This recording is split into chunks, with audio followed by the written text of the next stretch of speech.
how do you make sure that in the long run, the investors that you take on board and you as founders are incentivized to reach the same thing, the same milestones? Because I can imagine at one point, maybe you have an offer on the table that would be life changing for you as founders because you would make a lot of money or get amazing shares in a new deal.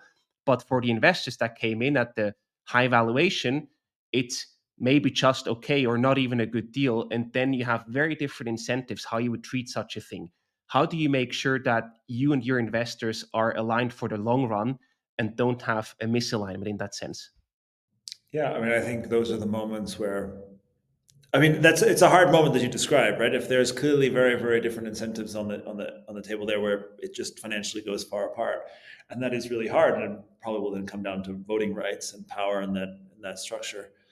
But I think one does have quite a bit of influence in that moment, also as the founder. If they hear that the team wants to go for that deal, they most of the time will not vote against it unless it's punitive for them, right? I think that's kind of when their probably hard side of their perspective is that they have to believe in that team that wants to take it the full mile and not sell quickly.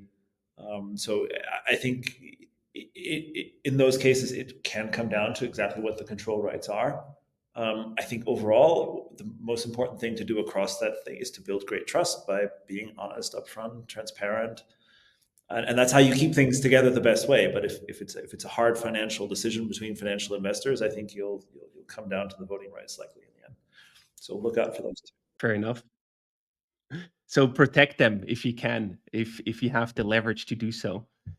Yes, but then also in larger structures, as you look at that, I mean, there are then investors who then much more earlier stage who invested then much before as well. So that's I guess the risk of the latest investor, right? That they are investing at that highest valuation point that the company had so far, um, uh, and I think that it's also rare that you would try to sell at that point because then you've also created the plan and you want to grow the company and you've raised more money, so you've diluted as well. So there's really no one who benefits from selling at that moment. Obviously, if the offer that comes along, maybe it's a little bit different.